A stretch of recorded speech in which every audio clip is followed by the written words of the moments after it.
efficient killers. Here's a machine that's built to destroy, built to take these out in the quickest, most violent way possible. What I remember the most is that big eye. They have so much power. You know, they can be 2,000 pounds behind their exploratory bite. White sharks along the Pacific coast are bigger, heavier than white sharks found in Australia and South Africa. Eyewitnesses report seeing great white sharks up to 25 feet in length and weighing as much as 7,500 pounds. These beasts are gray in color with white underbellies. They have rows of serrated teeth, allowing them to tear through flesh.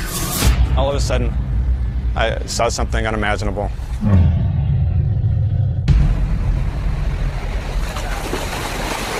9 triathletes met for a 1-mile training swim.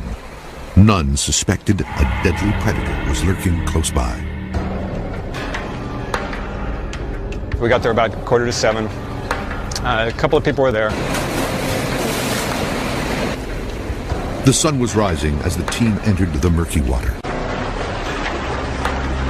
We got in the water, we swam past the break, we did a head count, and then we said okay and started swimming north. Just minutes later, one of the swimmers, Dr. David Martin, was yanked under the water. I have earplugs in when I swim, but I heard something that didn't sound right, and it was Dave screaming. I immediately swam to him. Then the triathletes realized they were not alone.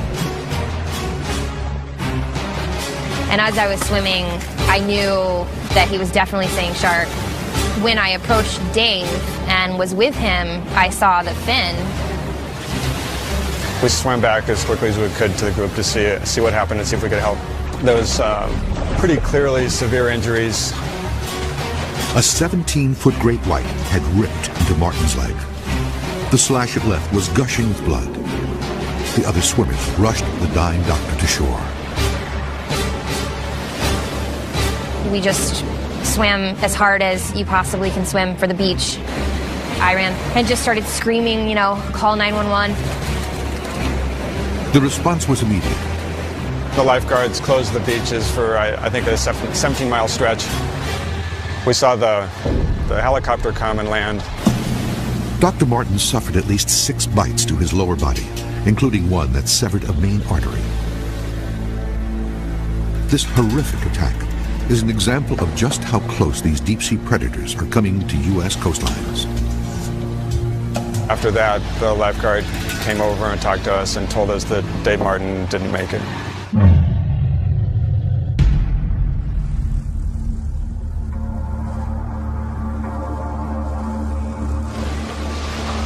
When sharks are this close to beaches, humans are an easy target.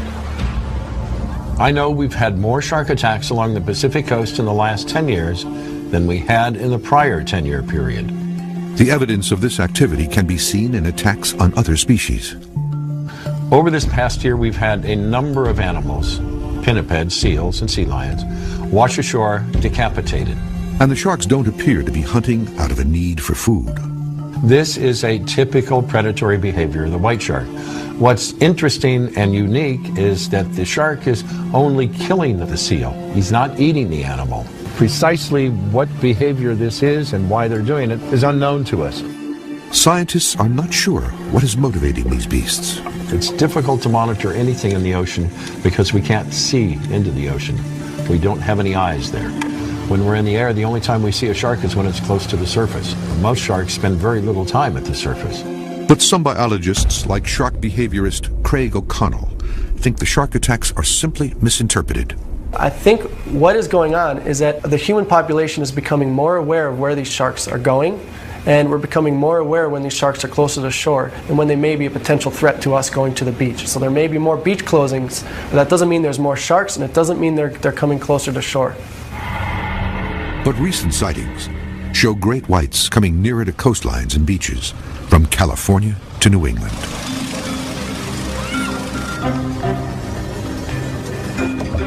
One Monster Quest team will travel to the Pacific Ocean, to an area where great whites hunt along the coast. There they will attempt to attach a camera to one of the beasts to learn where these monsters are going and how they behave when they are out of visual range. The camera system will enable Monster Quest to examine the belief that great whites are developing more complex hunting techniques. Shark! A second Monster Quest team will be in the Atlantic Ocean. They will attempt to attach a satellite tag to a great white to track its movements and hunting patterns. Sightings of the beast off the Atlantic coast have increased, and encounters with man are more likely.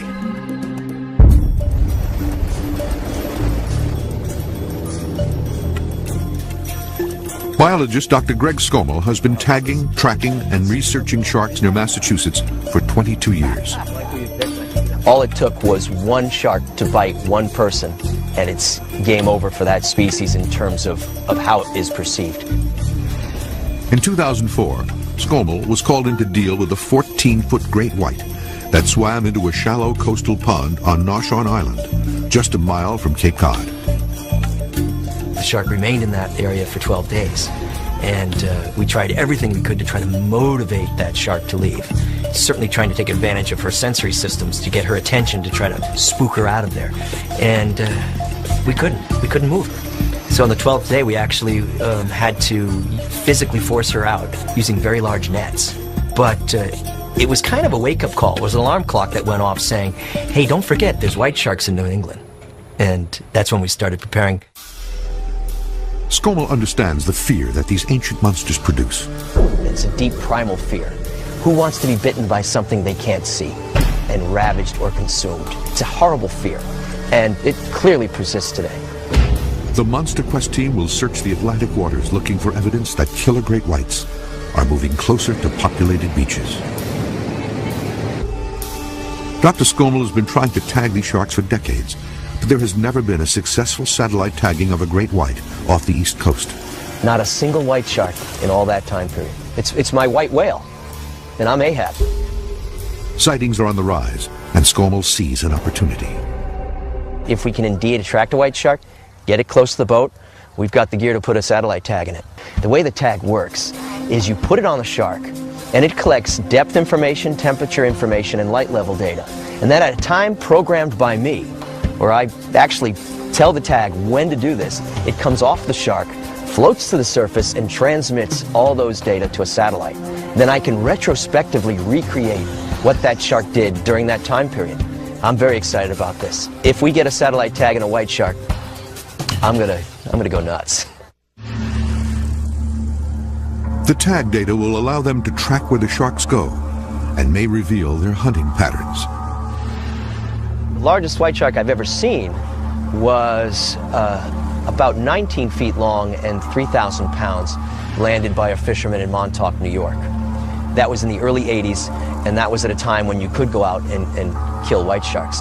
It's a phenomenal animal to see. The length is one thing, but the girth blows your mind. I'll jump on first, Johnny. Hey guys, how we doing? Good, how you guys doing today? We are fine. Beautiful, you ready to rock? Fine and fired up. You gonna put us on some fish today, We're gonna try like... The boat will launch from Chatham Harbor and drop anchor near Monomoy Island. I like what you're doing here, Captain, because number one, you got some depth, which is good. It comes right up to shallow water, so if a shark's in the area, it's going to patrol along here. And if they're keying in on these seals, we know this big seal colony that stretches all through here, and quite frankly, we've found carcasses of dead seals in these areas.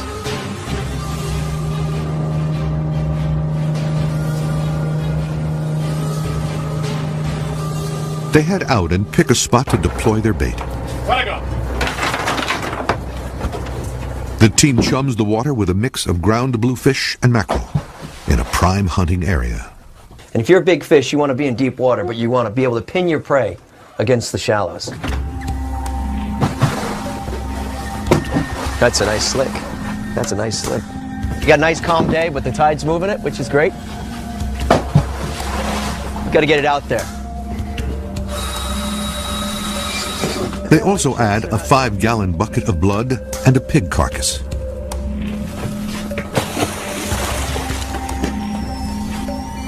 We cover some area with this slick, we get it out a couple of miles.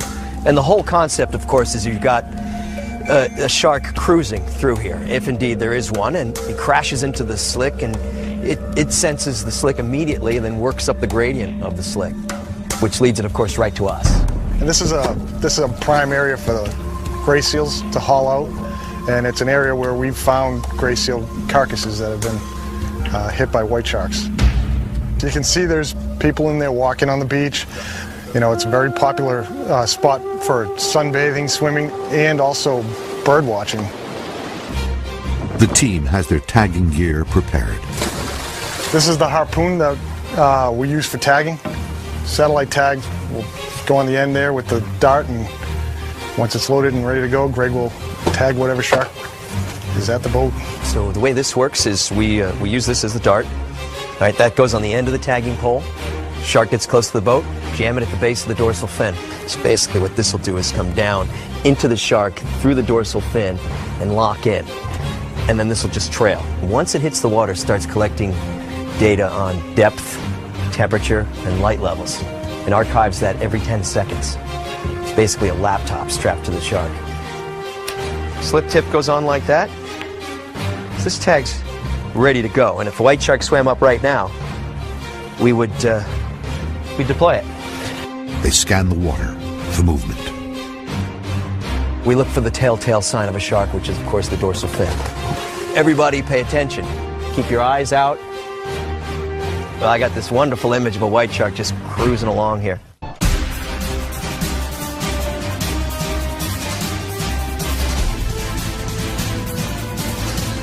Monster Quest is searching for huge great white sharks that may be coming closer to shore and targeting humans as prey. Mankind has feared these monsters of the deep since ancient times. Sharks' interactions with humans can be traced back to Herodotus, an ancient historian of Greece, in the year 492 BC. And he described shipwrecked sailors being attacked and killed and eaten alive by monsters. The oldest known shark fossils date back almost 5 million years. The latest research suggests that ancestors of these frightening beasts grew to over 30 feet in length. Those who made their living on the water, whalers and fishermen, lived in fear of the beasts for centuries. But it wasn't until 1916 that the world saw them as unstoppable killers.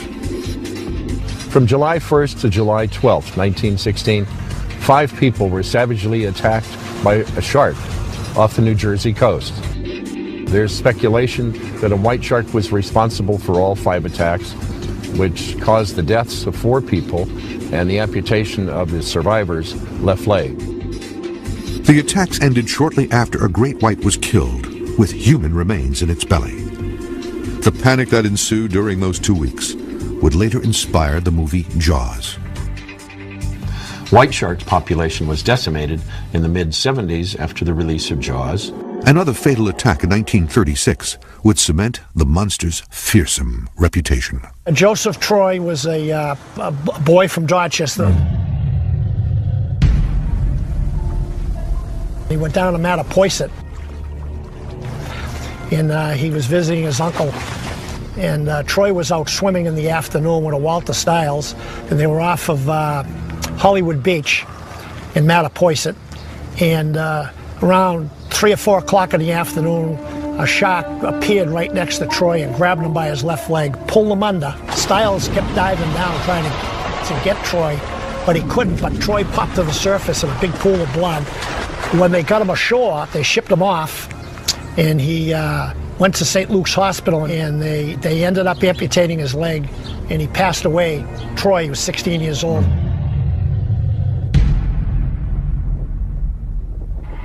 Today, the shark population is rebounding, and these beasts may be returning to coastlines and public beaches. What I remember the most is that big eye.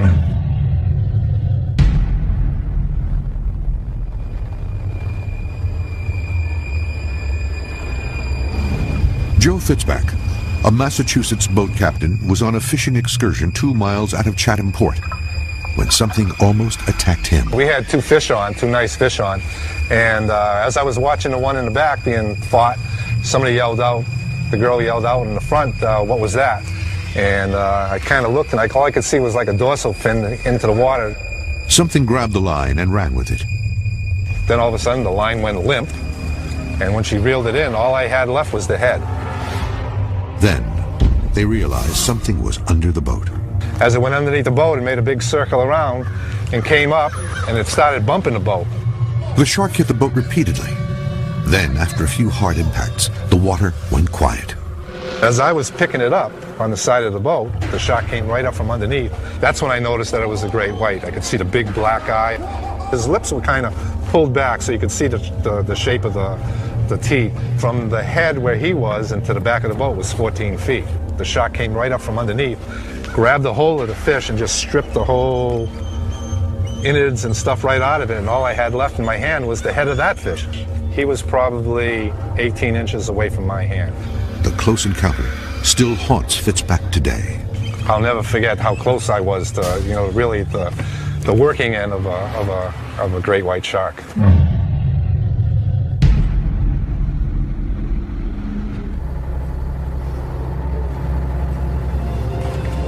It's a needle in a haystack here. The search off the coast of Cape Cod is proving difficult.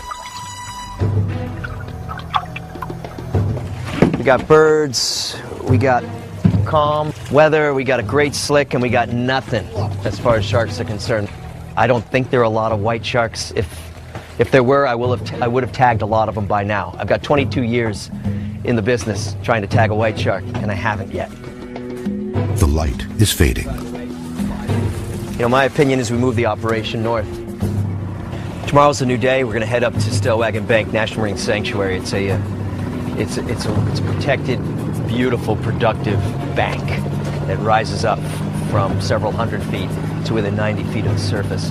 We got, some reports in the last few days of large fish hanging out in the area, large sharks in particular. It's just the player didn't show.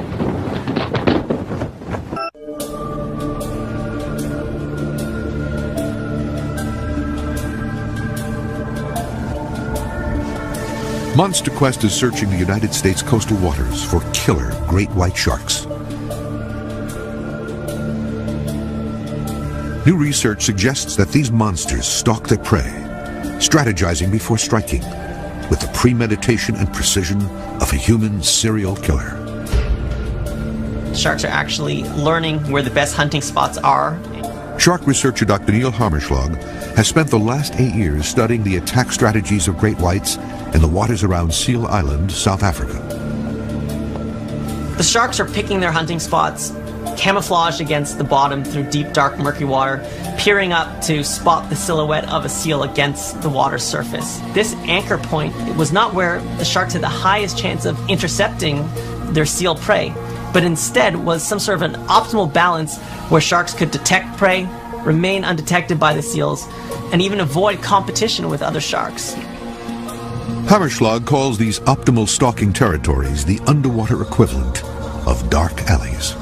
They're using some underwater alleys and using the underwater bottom topography to hide from or sneak up.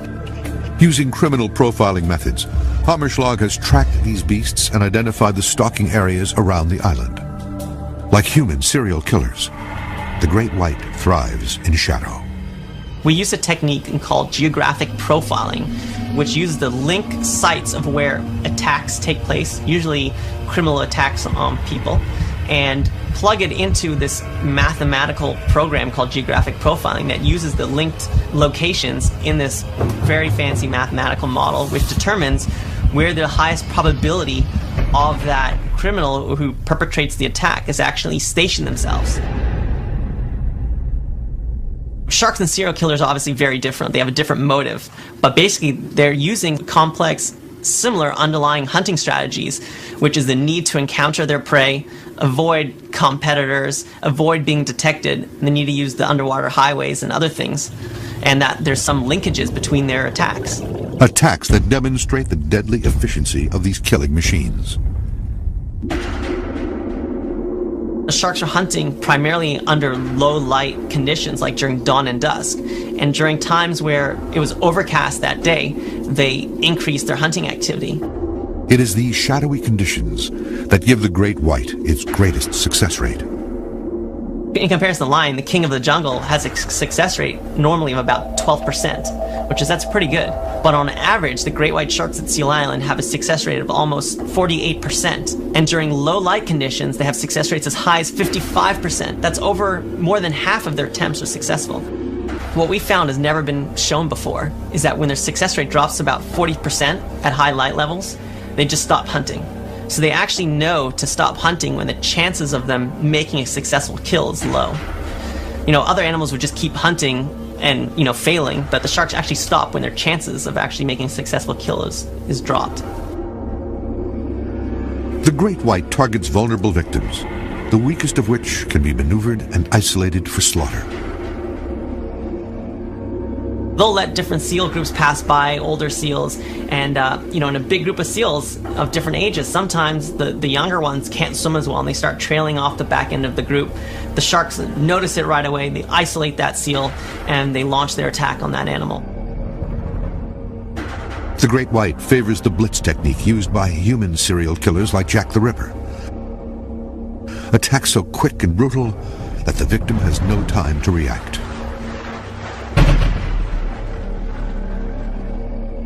The sharks start tracking the seal's movement, monitoring the seal's breathing, and trying to anticipate when the seals lift their head out of the water to breathe, not looking down. At that point, the shark launches a brief vertical attack, and in just a few tail beats, rushes to the surface, totally knocking the seal in its jaws.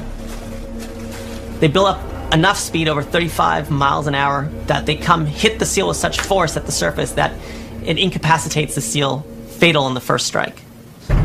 It's over in seconds. The science team is studying shark attack data to understand how and why these beasts are attacking man more often. The analysis seems to indicate 4 distinct types of attack. Predatory attacks by white sharks are very violent, very high energy. Usually, the victims of predatory attacks do not survive. They are meant to immobilize and or kill the prey on initial contact. This minimizes injury to the shark. The predatory attack is the most likely to result in death to its victim. Generally, it's a single bite, then the shark will back away and then come in at its leisure to finish off the prey. These types of attacks are for feeding. An example of a predatory attack occurred in 1981 near Pebble Beach, California. And it was a massive animal. A young man went surfing alone in Monterey Bay. The next day, 2 young men walking along the beach found a surfboard with a large bite removed from it. 2 days later, Louis Boren's body washed ashore. He had been struck 1 time. The configuration of the wound, its location, immediately told us that it was predatory because the shark in a single bite had removed all of the tissue and organs that from under his armpit into the center of his chest, the sternum, and down and out over the top of the hip. So the shark had removed that entire section of Louis Boren's body in a single bite. Measuring the size of the bite revealed just how monstrous this great white was. And it was over 20 feet.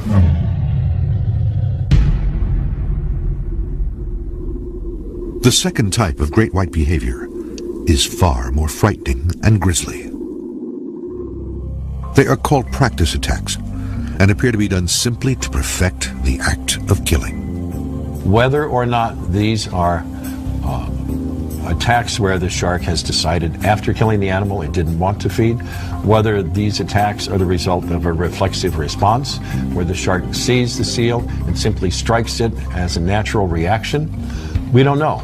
What we do know is that decapitated seals, and a substantial number, washed ashore this year along the California coast, and that tells us that we had more activity from white sharks with these animals. The third type of attack, known as an investigative bite and release, is by far the most common. White sharks are a very curious apex predator. Anything at the surface is subject to their investigation. In the case of investigatory attacks by white sharks, those have been perpetrated against all types of ocean user groups: swimmers, divers, kayakers, that's when the shark isn't sure what the object is, and it circles and it will come in, and eventually it takes a very light nibble of the object. The shark isn't biting the kayak and the surfer because it thinks it's a marine mammal. It's biting that because it isn't sure what it is. This is their way of testing. Generally, when a human is involved, it will be one quick bite, the shark releases the victim and swims away. The fourth type of shark attack is a defensive or territorial attack. In the case of David Martin, it would appear that that attack was not predatory, that it was probably some form of threat, territorial, a displacement behavior by the shark. In the case of a territorial attack, the individual invades the shark space. The space could be a specific location that the shark is using, possibly for feeding or pupping. And if you invade that area, the shark is going to try to drive you off. David was bitten multiple times, at least 4, possibly as many as 6 times by the shark. The shark returned and continued to bite him a number of times until the witnesses, the rescuers in the water, were able to get to him and take him to the beach. You generally do not have that type of interaction between the subject and the shark when it's predatory. Territorial attacks are just as devastating as predatory attacks, and any animal can be a victim.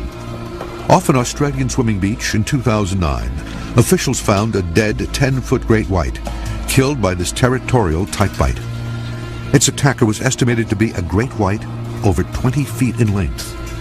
The cannibalistic attack was visual proof that these monsters will defend their territory against anyone or anything that gets too close.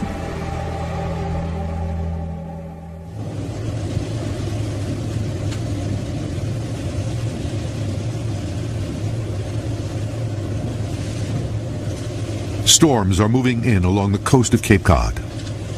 We got a report that some big sharks been reported east-southeast of the southwest corner of Stellwagen Banks.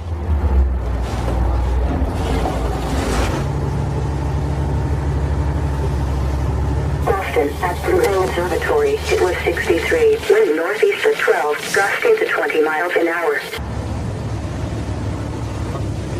The conditions will make sighting from the boat impossible. So a dive team is dispatched to see if they can get an underwater view. Judging from the Coast Guard flag, it's blowing about 15 to 20 northeast, which is probably the worst wind we could have for where we're going. Definitely not ideal. Usually a day that we'd probably, stay at the dock. We're not that far from port now, and you can see the seas are definitely building the further out we get. The wind's probably picked up a good 5 knots, and there's patchy fog blowing around, so we're getting down to some low visibility. I mean, we'll find out fast if it's too rough or not. The dive team tests the shark cage.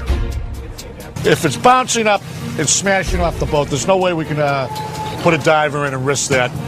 If the diver got his hand or arm caught between the cage and the boat, he could break his arm, he could break his fingers. Okay, let's give it a shot, see what it looks like. Ready?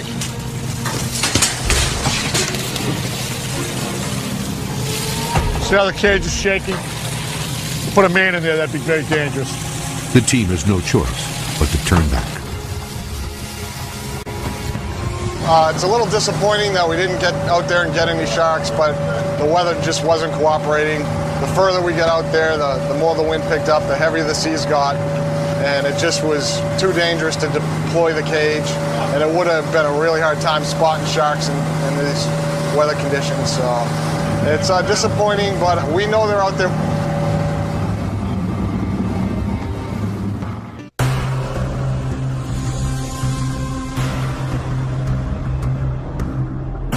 The Monster Quest expedition team is hunting great white sharks in the coastal waters of America and trying to determine why attacks on humans are on the rise. There are more attacks now than there were 20 years ago along the Pacific coast of North America.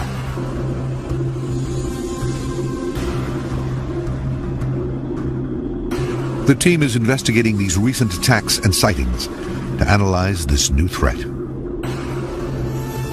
The potential for an encounter between a white shark and a human has increased along the Pacific coast in the last 10 years simply because the ocean user groups, their populations, swimmers, divers, surfers, and kayakers, have also increased. The more people we have in the water, the more likely you are to have an encounter if a shark is in the area.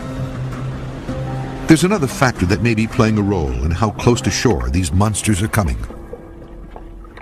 Pinnipeds, seals, have been protected since the Marine Mammal Protection Act of 1972.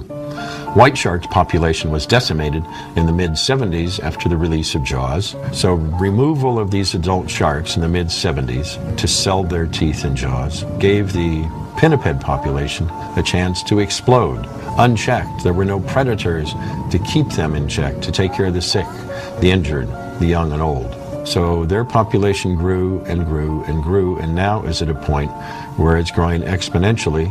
We have nearly 400,000 of them off our coast now. 10 years ago, we had barely 200,000. And more seals mean more great white sharks. You can expect to see them close inshore when you have pinnipeds along the shoreline. White sharks generally do not attempt to feed upon pinnipeds until they reach a length of about 10 feet, 3 meters. With more great whites hunting for seals, there is a greater risk of a shark mistaking a human for a seal. The growth rate of white sharks along the Pacific coast is dependent upon the available food. The more food the shark has to consume, the larger and faster it will grow. There's another troubling consequence to this. With access to a steady food source, great whites can gain 100 pounds and grow a foot in length in as little as 9 months. We have white sharks that have been reported this year that some people have said are in excess of 20 feet and as broad as a station wagon. Animals of that size probably are in the 19 to 20 foot range, and it's highly conceivable that their weight could exceed 5,000 pounds.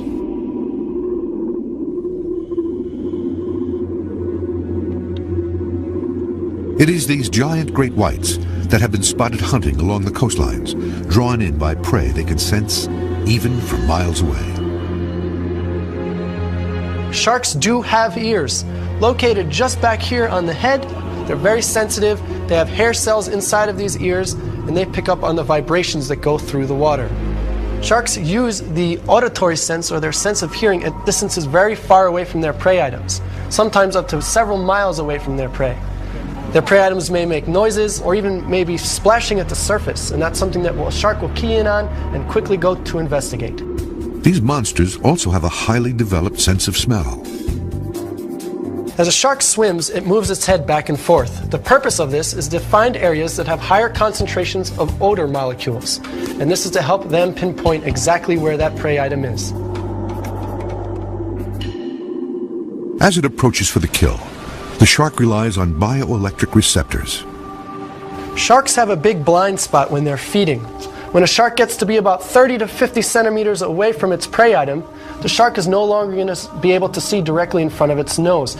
So a shark has a unique structure known as the ampullae of Lorenzini, which are a bunch of pores located on the head of the shark that are filled with gel. And what this allows a shark to do is key in on electric impulses given off by their prey.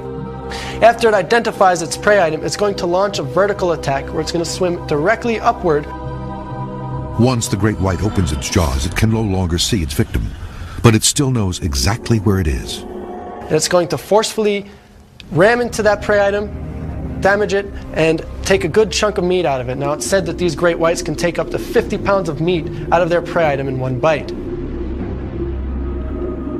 But Craig O'Connell says this monster's preferred prey is not human. They're no more dangerous than any other predator. They are a lot bigger than most predators, but we have to understand that the marine ecosystem is their environment, and we have to respect that.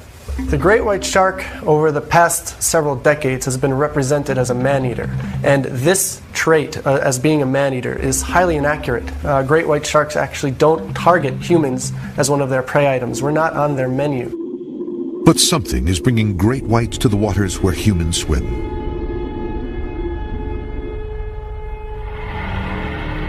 big thing is about white sharks, we never go looking for them.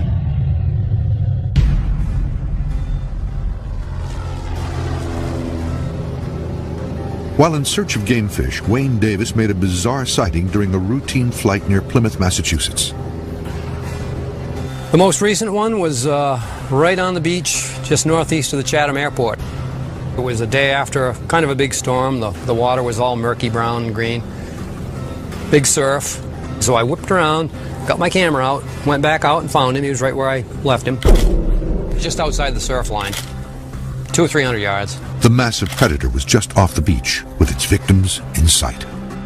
Just south of this beach, not a mile, and the white shark was headed south, was a gang of surfers. I wouldn't want to have been a surfer there. If I had been a surfer down there and I knew that shark was there, I would have gotten out of the water.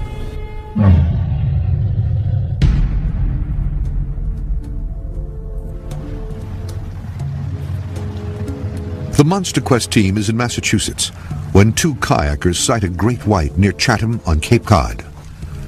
The kayakers were only yards away when a great white leapt into the air and grabbed a seal. It was the first of an unprecedented cluster of sightings. I got a call from Captain Bill. He told me that he saw two white sharks off the beach, east beach of Cape Cod, area known as Monomoy Island. It's very exciting, but I'm tenuous at best because I'm wondering, is it true? Are there white sharks out there? And if there are, we got to mobilize and get out there and do some tagging. We got to get this going. We got to get this happening. These things are going to leave. They're going to leave. Scommel takes to the air. I drove down to Falmouth, Mass on the Cape and got in his plane, flew out to the area, and literally within moments of arriving in that spot, I saw a white shark. The scout confirms there are multiple great whites off the Cape. And after about 20 minutes, realized that this wasn't the only white shark. There were 4 of them there, in addition to this one. So 5 white sharks swimming close to the beach. Unbelievable. 1, 2, okay, fine, that's exciting enough. But 5 in 20 minutes blows me away. It's like all of a sudden going out and seeing, 5 Loch Ness monsters when you didn't even know there was one there. The team launches into action. Once I get back to my office, we're going to mobilize the crew. I want to get the gear together, get out on a boat tomorrow, and get Billy organized. He's going to have his team together. We're going to go try to tag these animals.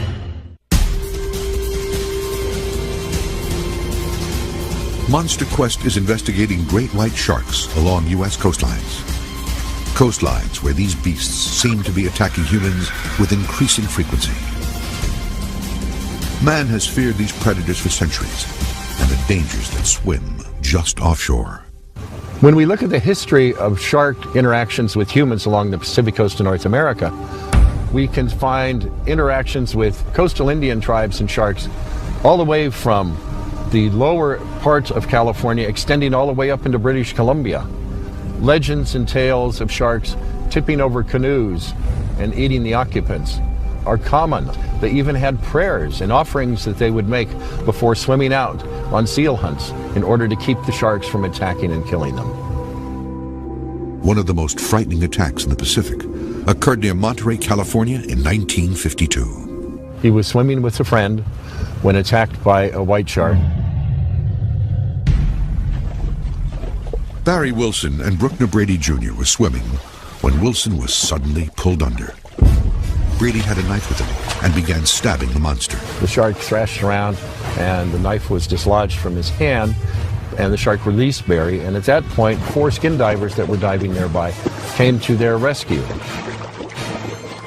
During the swim to the beach, the shark returned at least 3 or 4 times and bit Wilson. The shark was able to find Barry by using its nose, following the blood trail because the artery had been severed. Wilson was the first person to die in an area that would become the epicenter for great white attacks.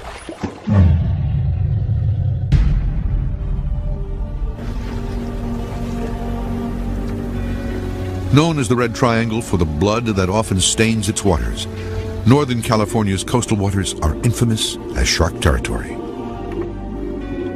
The area from Monterey Bay to a little above San Francisco Bay and out to the Farallon Islands forms a triangle.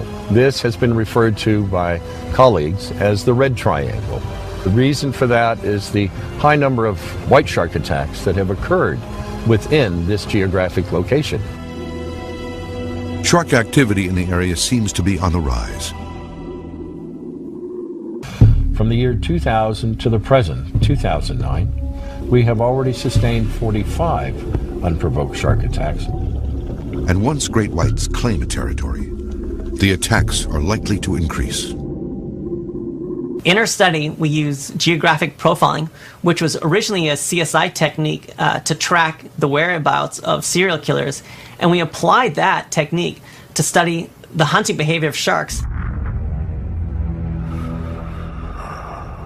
Like serial killers who return to the same areas to search for victims, great whites have preferred stalking grounds.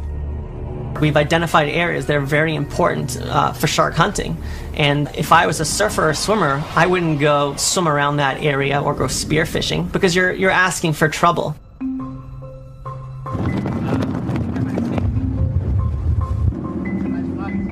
A Monster Quest team is headed to Mexico to track great whites in the Pacific. They will attempt to attach a camera to the dorsal fin of the beast to record its movements and aggression when the shark is out of visual range. But great white sharks have always been looked at as dumb eating machines.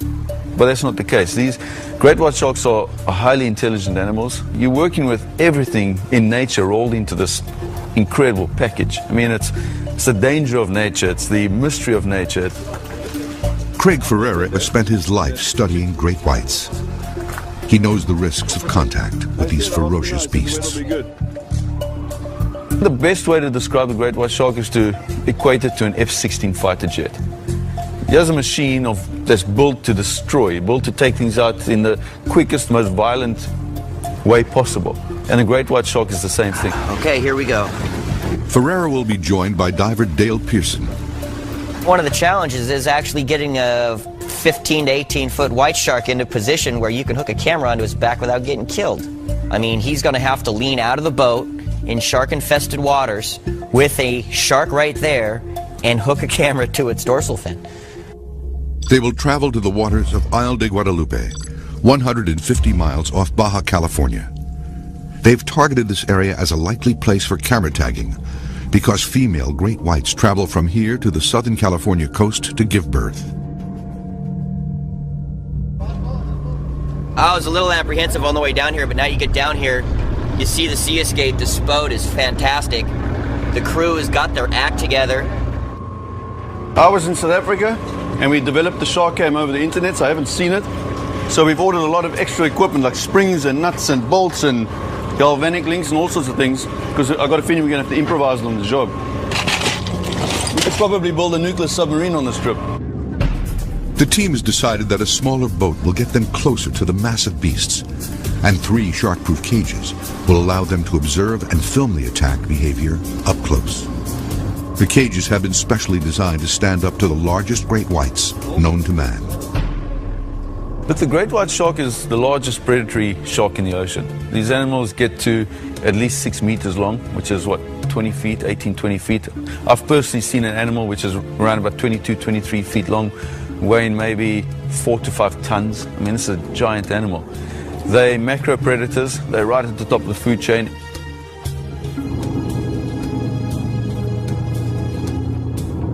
The team sets out for the island. They will spend the next week in the water with great whites.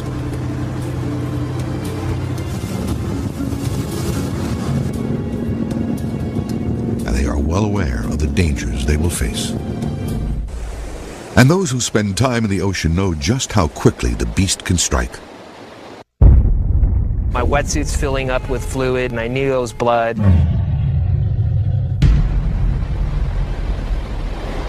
Brian Kang was spending the day surfing his favorite break.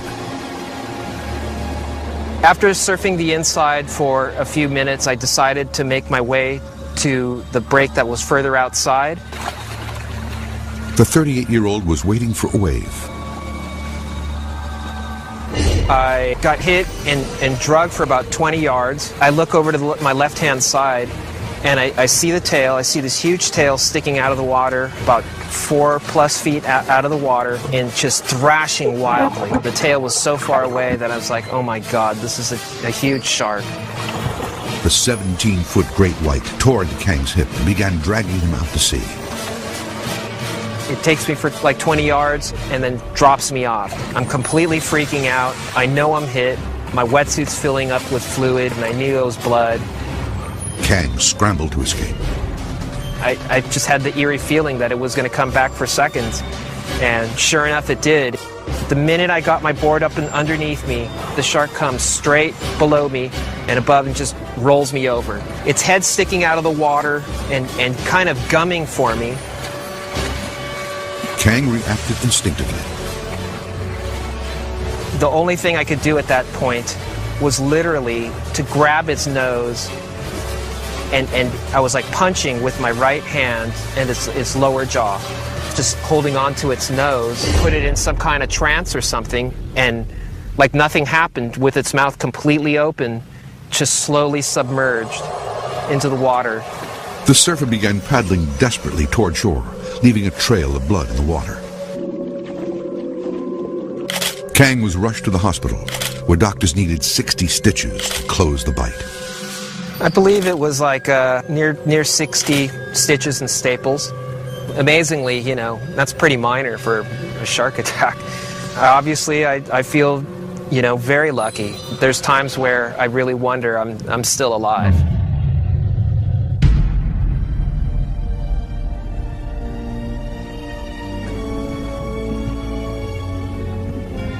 The team has arrived at their destination, dropping anchor just off the Isle de Guadalupe. There's certain areas in the world that are known for having large white shark populations. Guadalupe Island is kind of like the king of all those spots. There's actually been a couple people that were killed here that were attacked by sharks, spear fishermen. So this area right here is infamous for having huge, huge white sharks and perfect conditions to dive with.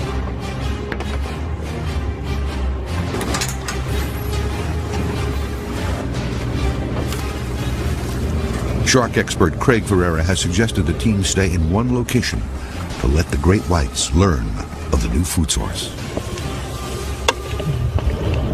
It's a little bit obscure on the radar, you know, in the shark world. It seems like a difficult place to get to. I must be honest, it actually looks like white shark world, but the fact that it's so far from land, like 180 miles from land, we're on our own. So we're isolated out here. We're in our own little world.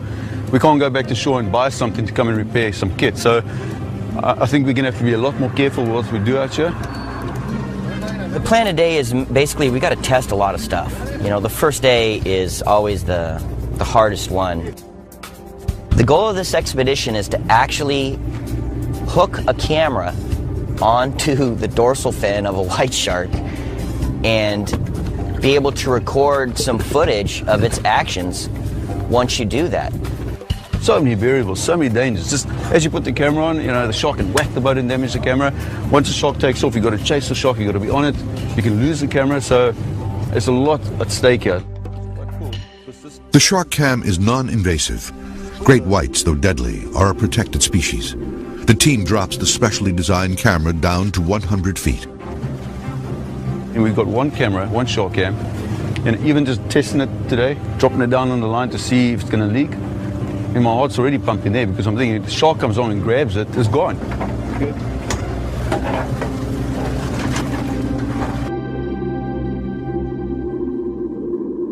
And then this camera will be like this. So the shark, tail of the shark will be there, the head will be behind me, camera will be on like that. The main thing is just to hope that you get the camera on properly. Hopefully get an eye view of the white shark in its own world. The team will also have divers in cages recording the shark's behavior and alerting the crew when a great white is approaching. But there are some things the team can't schedule. It's a very non-invasive way to hook a camera to an animal. Shark!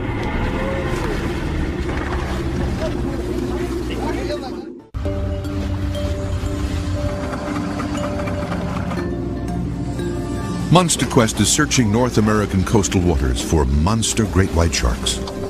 These deadly beasts may be coming closer to shore and into contact with humans more often than ever before. We got another shark, right? We got one coming in right now. In the shark-infested waters of Isle de Guadalupe, the team is searching for great whites. They want to track the beast's movements and see exactly how they attack. We've got a good shark here. It's coming up to the surface, taking the baits, taking 2 or 3 baits already. So we're going to get rigged up now, take the small boat out and try and get the camera onto it, the shark cam onto it. I just want to rig up nice, big, fresh baits before we do it. No second chances yet. Got some blood in them, that's good. The team is trying to lure one of the predators close enough to attach a camera to its dorsal fin.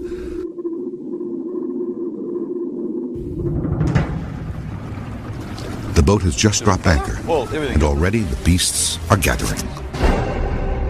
The team estimates that the sharks are all at least 16 feet in length.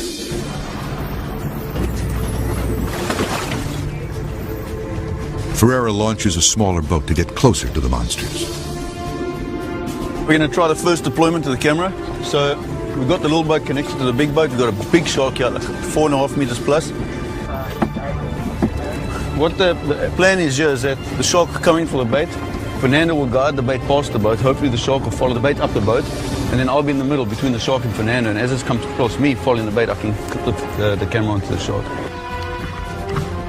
It is a move that will require split-second timing. The team has attached a guideline to the camera to retrieve it. There's a lot of sharks in the area. They're not coming up to the bait now. They seem to be just circling around.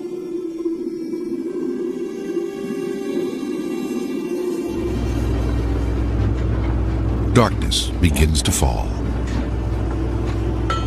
There's had 2 big sharks around the boat. They suddenly came up out of nowhere. So we're going to give it a quick bash before it gets dark. See if we can get a camera onto one of these sharks. Man! Come again. Okay. Beautiful. Okay, throw the bait out again. Okay, it's going under the boat again.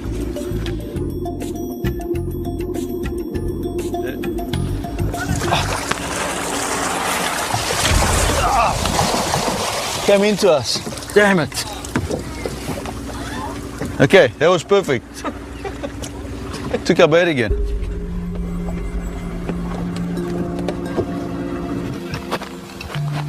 All right, I'm ready.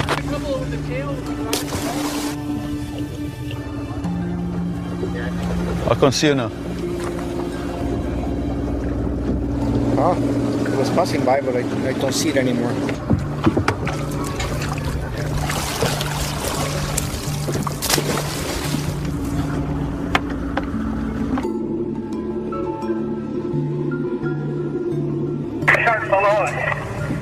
Oh, he's there.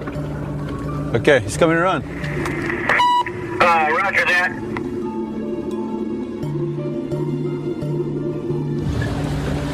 Whoa, whoa, whoa. Oh, I'm not going to get that back. Oh! That's what I need. I need that dorsal fin. It's very dark now, so it's hard to see where the shark is. And it surprised Fernando. Just came up and grabbed the bait, and you can't stop it once a shark that size gets the bait. So he's going to stick another bait on quickly. Okay, Fernando. Shark that size, once it gets the bait, here it is right here, and turns around, you can't stop it. It's just too much power. Okay, he's coming around. Okay. Oh, here he is, right here, okay. Okay, that's it. It's a little bit skewed.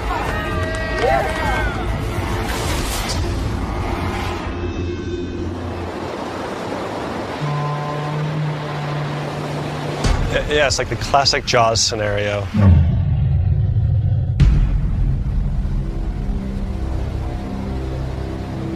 Surfer Royce Fraley knows just how prevalent great whites are in Pacific waters. He has witnessed multiple attacks in his 43 years.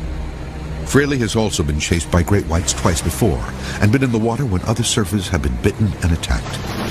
His latest encounter occurred in the winter of 2006. he felt a terrifying and familiar presence. All of a sudden, I just feel all of this upward surge. I just look to my right and just see like the classic mouth completely open. For one split second, I'm thinking it's something else, but the next split second, you see these big old gray thing with teeth coming at you. He turned to see a 15-foot great white closing in for the kill, and there was no time to react. And the next second, I'm going down. I just instinctively hung onto my board. I just took a breath of air as much as I could and was going down, down, down, down. Before I knew it, I just shot to the top like a cork, hit the surface of the water, still holding onto my board. Gasping for air, he motioned to another surfer nearby. So I just started hightailing it straight to him, and he looked at me and just started paddling away. And I basically paddled onto his back. He made it back to the beach, and as word of the attack spread, other surfers scrambled out of the water. Yeah, it's like the classic Jaws scenario. We're waving to everybody, getting the water cleared out.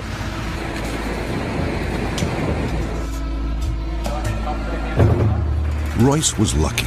I pulled my wetsuit down, and surprisingly, I just had these 4 little marks on my hip. The shark had left an 18-inch wide imprint of jagged teeth. The board literally saved Royce's skin. It was like this semi coming by you and just kind of grazing you. Somehow avoided disaster.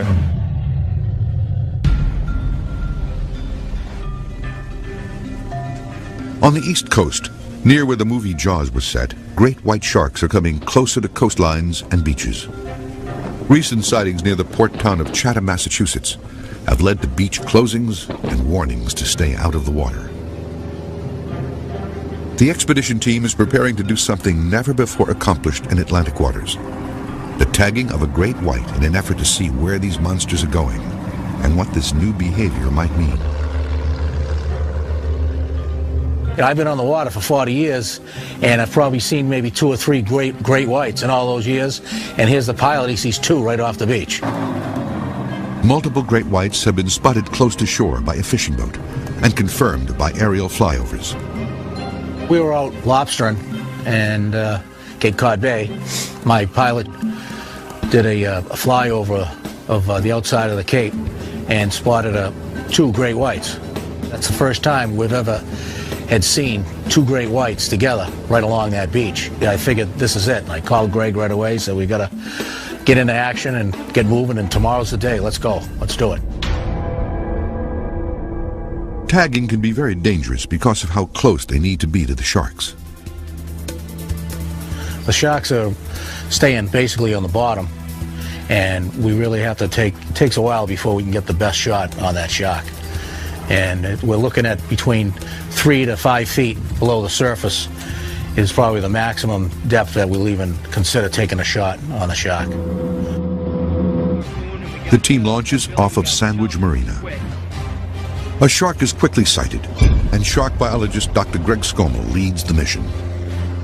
The spotter plane put us on this 12-foot shark. It was swimming about maybe 100 yards off the beach. We mobilized very quickly, and the mix of ingredients that made Jaws so popular were starting to happen right here in New England again, but in real life. This wasn't a Hollywood production. We had a tourist town. We had a very popular weekend, a holiday weekend. We had white sharks, and we had researchers, and we had a harpooner. The pilot leads them to a 10-foot shallows about 150 feet off the northeast shore of Monomoy Island. This is great. It's early in the day, and we got a shark sighting. Let's go tag him. We get this shark tagged, I'm going to have the day of my life. The team takes their position. The harpooner, Bill, goes out on the end. In this case, I followed him. I came out right behind him, so we're both balancing on the end of this pulpit, and it's like walking the plank. Get ready to back it up! Get ready to back it up when I hit him! They see the monster before it sees them. Left, left, left, left, left! And we got over it, and I'm going, Billy, come on, tag it, tag it, tag it. Put it in, put it in, put it in! It's like his arm was spring-loaded, waiting. So it's coming up, and then, boom, he releases the spring. That hits the shark. The shark moves away fairly quickly because we surprised the heck out of it. And the party was on. We had our first tag out in a white shark, and, you know, I'm thinking we just tagged the first white shark in the Atlantic. What a party. Yeah, he does. Look at that. He's staying right. He loves I get this greed thing that kicks in, like, all right, let's find another. Let's find another. And that's exactly what I said to the crew. Let's keep going. Let's keep going.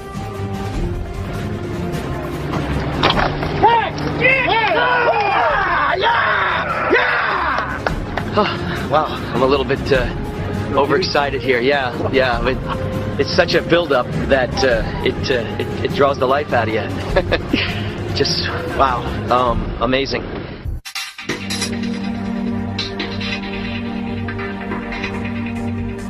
Monster Quest is searching the coastlines of America for massive great white sharks. These beasts appear to be coming closer to shore and preying on humans in ever-increasing numbers. Some experts who have analyzed where and when great whites attack believe they may be staking out specific territories. We applied the geographic profiling model, which was developed to analyze serial killer and serial rape patterns, and we were able to successfully analyze shark predation. When we look at criminals, we find similar patterns. So in both cases, you have a strong influence of geography. You have the need to find targets or victims or prey. There is a similarity in how serial offenders hunt, how all criminals hunt, and how animals predate. Well, the very first thing was to make sure that we had all the data accurately mapped out. Were these patterns of attacks random, clustered, or dispersed? And we found them to be definitely clustered. Even though sharks are constantly in motion, there are optimal areas for them to be searching from. So they keep returning to these locations over and over again.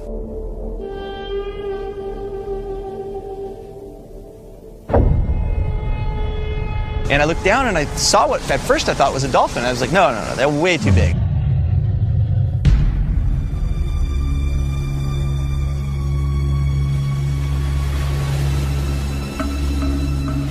This California photographer is one of the latest witnesses to document great whites stalking ever closer to shore.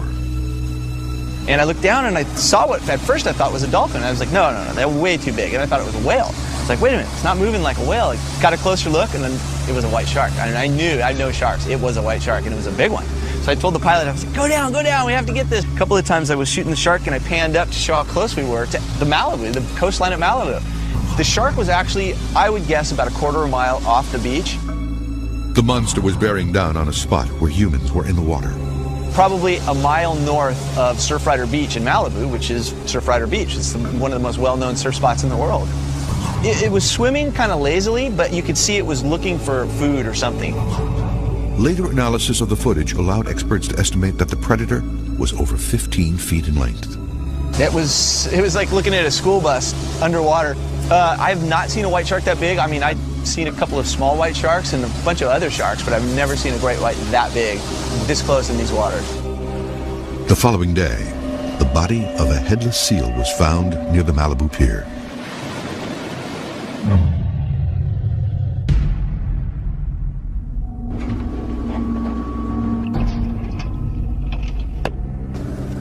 The expedition team is anchored 150 miles off the Baja California coast, where great whites are known to congregate. The team is attempting to attach a camera to one of the beasts to see how it hunts.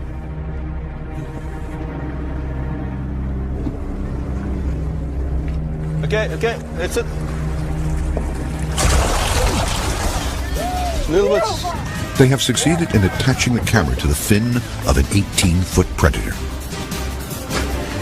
Keep this tight and keep the shark around us. The shark takes off now and snaps something up, we screw. I've got to really concentrate on this now. There it is. There she is. She's cruising nicely.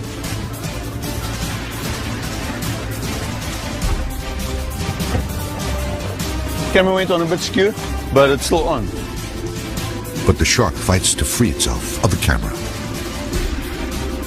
I don't know when I should pull this camera off.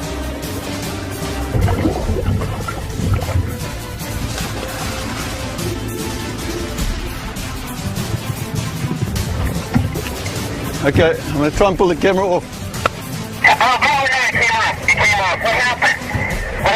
It wasn't on straight. No, it wasn't on straight.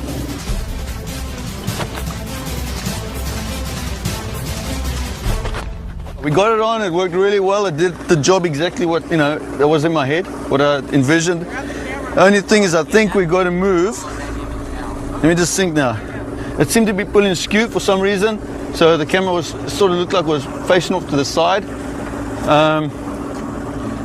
Perhaps we've got to adjust the camera forward or backwards, I'm not sure. I must just think about it a bit, but I'm excited. I think that's a good test. I think that's it. Let's not push our luck today. Go back, see what we got, see how it worked, and then we do it tomorrow again.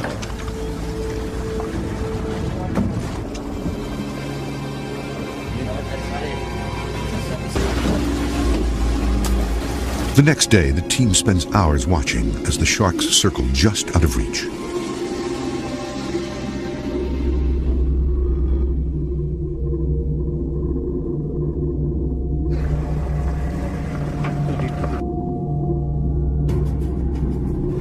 It's like they're calculating. They definitely were doing some sort of a thinking. The sharks seem to be keeping to the shadows.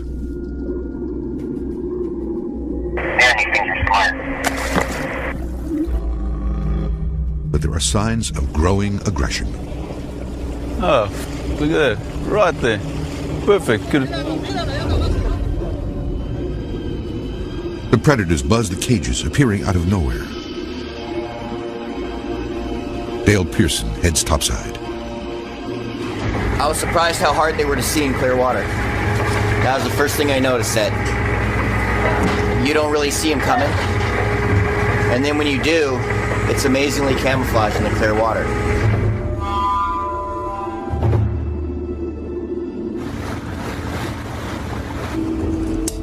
The aggressive nature of the sharks has the team on edge. Dale Pearson decides to take a backup tank of air into the cage with him. It was a little more dangerous than what I expected with the hookah lines and everything coming down. There were so many sharks around. One could have easily grabbed a hold of the hookah line or got tangled into it and ripped me right out of the cage.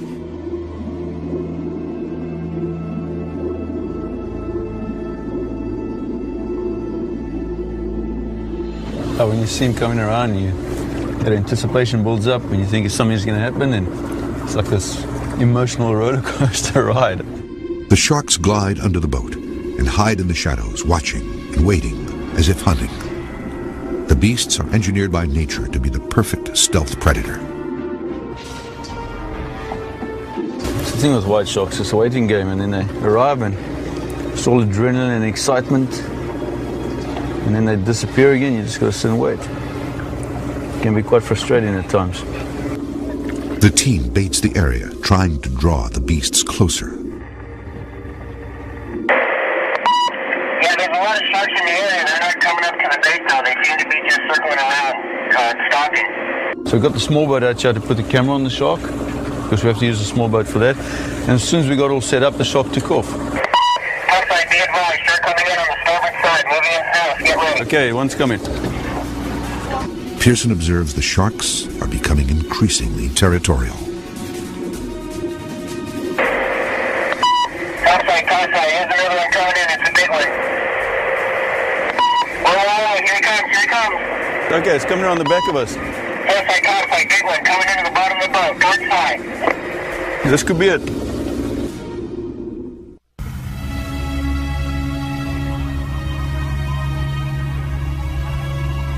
Monster Quest is on the hunt for great white sharks, searching for the man-eaters which may be attacking humans more often. Off Cape Cod, where terror of the great white began almost a century ago, the monster has returned.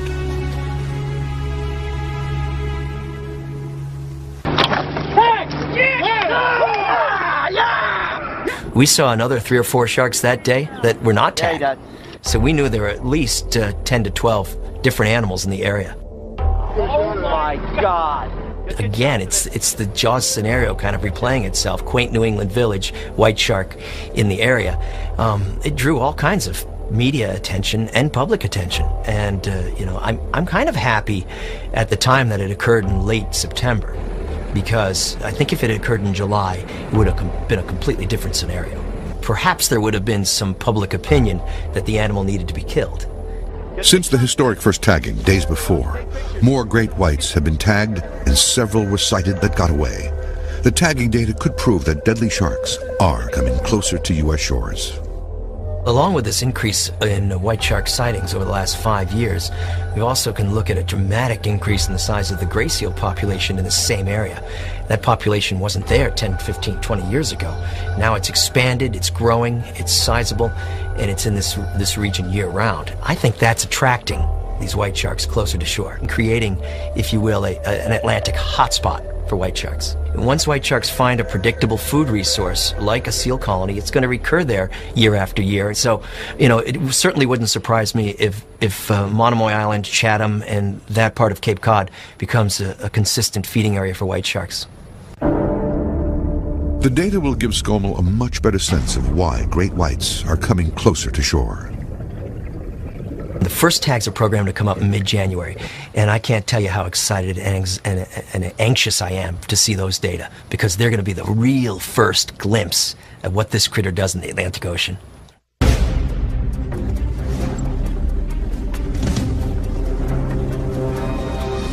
In the Pacific, supplies are being depleted and time is running out. The team is losing light fast. Soon they won't be able to see well enough to get the camera on the shark. So close, but yet so far. The shark's right here. We got a big one here now. It looks like a female, but this is hanging back, not coming in.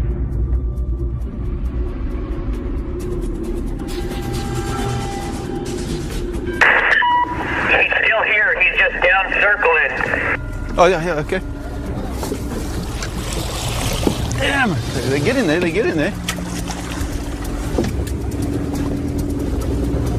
Come on.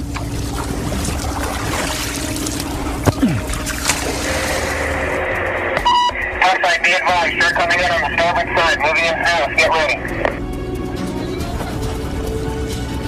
Oh. Man. Wait.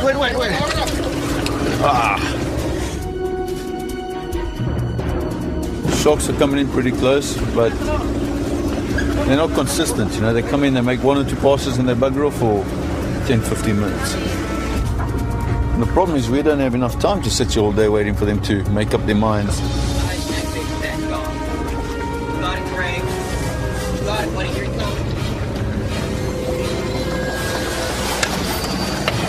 Close. Okay, quickly get the bait out again. Come the other way. Yeah, it's our last chance. It's really late in the afternoon. We're already staying longer than we should. Then finally, success. They're not interested. They're not hungry at all. They're just playing with the bait. Perfect, big one coming into the bottom of the boat. Towards side. Ah, there you go. Oh, son of a...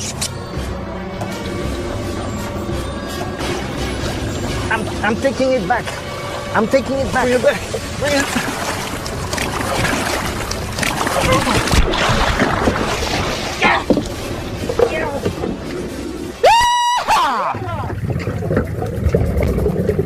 The team has camera tagged a great white shark. Yeah, it was high on the dorsal, that's for sure, but you got it.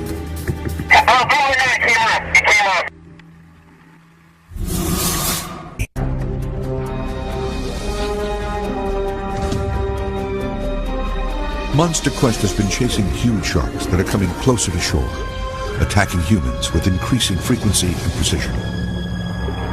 This expert believes these predators establish personal killing grounds. This researcher has realized a lifelong quest and tagged a great white shark.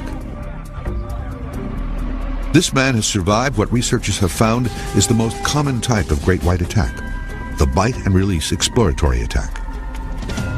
And this researcher is finding patterns in where and when these massive predators strike. Bring it. Off the Baja California coast, the expedition team has attached a camera to a great white. It came off. What happened? The shark cam remains attached for just a few minutes. It's like shaking and everything. Woo! We got on the shark, but it was really struggling around the boat. It was sort of leaning away from me, so I couldn't get a good shot, and I think I got a bit high on the dorsal, and the shark took off quite quickly and the camera came off. But that's it, man. We just got to keep trying.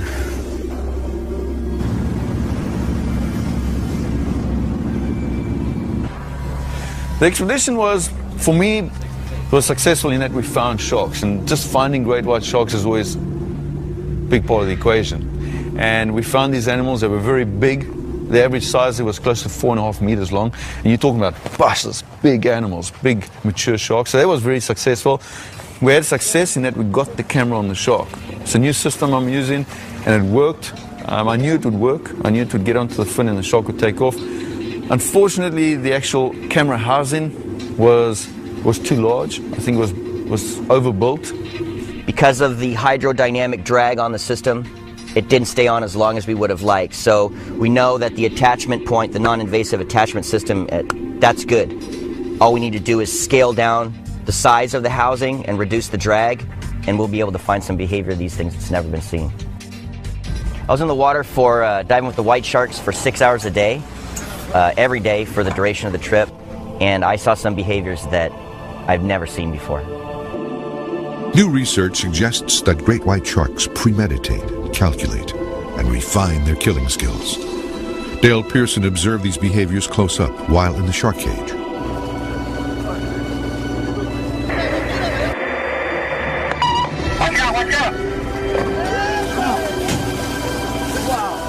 It felt almost like they were stalking us.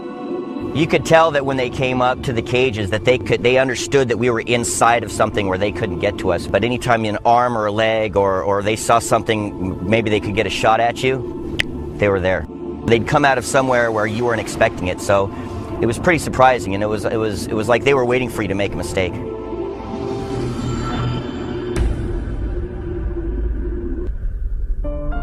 The science team has finished its analysis of the Pacific Coast attack data. They've determined that since the 1990s, shark attacks have increased to almost 5 per year. During the 20th century, from 1900 to 1999, we recorded 108 unprovoked shark attacks along the Pacific Coast of North America. From the year 2000 to the present, 2009, we have already sustained 45 unprovoked shark attacks, or nearly 50% of the entire total for the 20th century. With the increased populations of ocean user groups, surfers, swimmers, kayakers, and divers, more than likely this trend will continue to rise. The team has also identified the most likely location for shark attacks. This map shows an area in Central California from Santa Cruz up to San Francisco. We can see all of these attacks occurring along this highway that's utilized by white sharks in their movements north and south along the California coast. More than 60% of the cases occurred in only 3 months of the year, August, September, and October. These 3 months are the time when great whites are drawn to shore and near humans.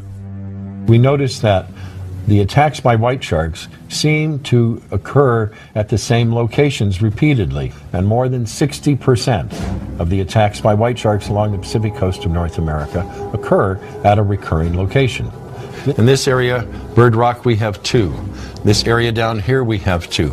Up here at Tamales Point, we have a total of 7 attacks that occurred. The balance of the coastline in this area, we've had none, no activity at all.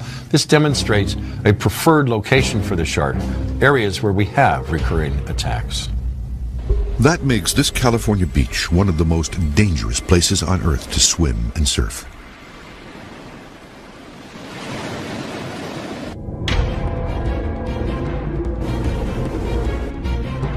This Monster Quest expedition has confirmed that great whites are coming closer than ever to U.S. shores. And with the first successful Atlantic tagging, more will soon be known about this mysterious creature's movements. There's something going on in the thought process of a shark. They don't just go randomly come out and nail you.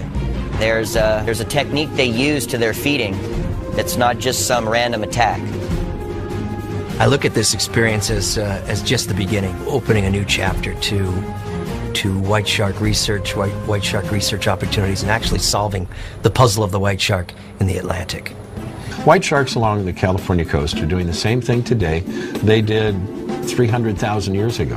The only thing that's changed as far as the white shark is concerned is humans have been introduced into the environment. If we're entering an environment containing great whites, we have to be aware that they are there, and we have to know the signs and make very wise decisions. In the 30 years that have passed since the movie Jaws, 100 million sharks are slaughtered every year.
Killers.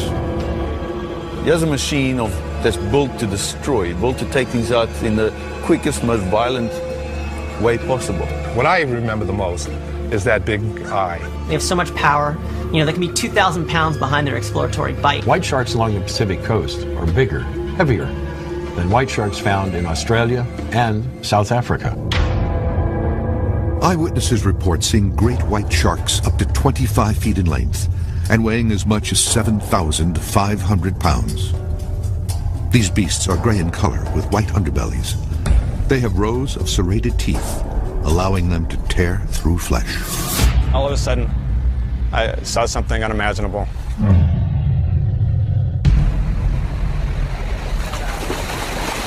Nine triathletes met for a 1-mile training swim. None suspected a deadly predator was lurking close by. We got there about 6:45. A couple of people were there. The sun was rising as the team entered the murky water. We got in the water, we swam past the break, we did a head count, and then we said okay and started swimming north. Just minutes later, one of the swimmers, Dr. David Martin, was yanked under the water. I have earplugs in when I swim, but I heard something that didn't sound right, and it was Dave screaming. I immediately swam to him. And how they behave when they are out of visual range. The camera system will enable Monster Quest to examine the belief that great whites are developing more complex hunting techniques. Shark! A second Monster Quest team will be in the Atlantic Ocean. They will attempt to attach a satellite tag to a great white to track its movements and hunting patterns. Sightings of the beast off the Atlantic coast have increased, and encounters with man are more likely.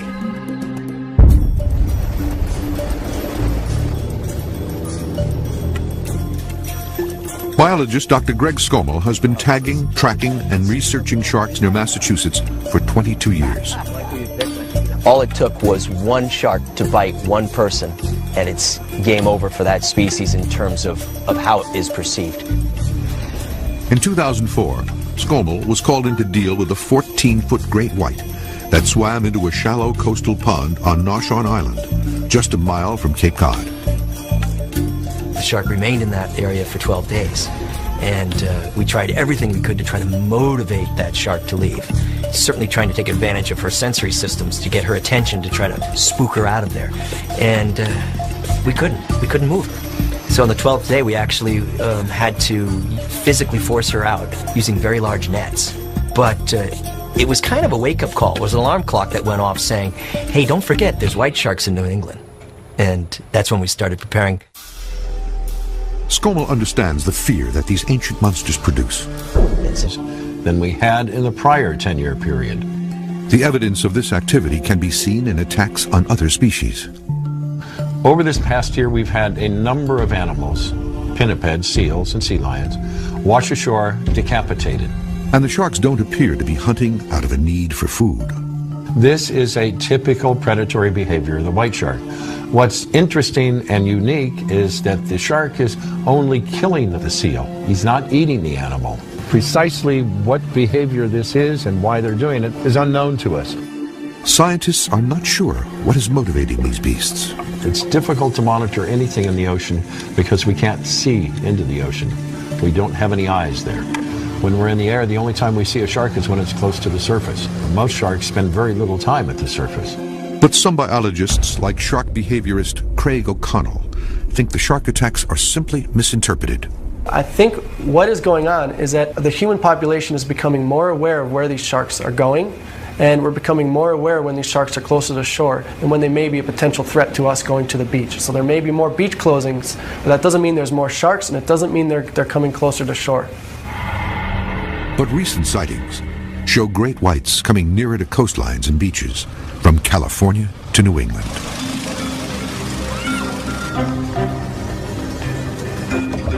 One monster quest team will travel to the Pacific Ocean, to an area where great whites hunt along the coast. There they will attempt to attach a camera to one of the beasts to learn where these monsters are going. Then the triathletes realized they were not alone. And as I was swimming, I knew that he was definitely saying shark. When I approached Dave and was with him, I saw the fin. We swam back as quickly as we could to the group to see what happened and see if we could help. There was pretty clearly severe injuries. A 17-foot great white had ripped into Martin's leg. The slash it left was gushing with blood. The other swimmers rushed the dying doctor to shore.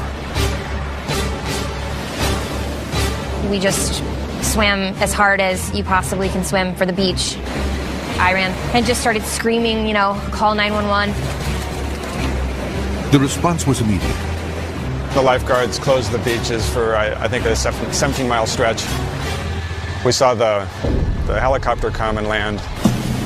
Dr. Martin suffered at least 6 bites to his lower body, including one that severed a main artery. This horrific attack is an example of just how close these deep-sea predators are coming to U.S. coastlines. After that, the lifeguard came over and talked to us and told us that Dave Martin didn't make it.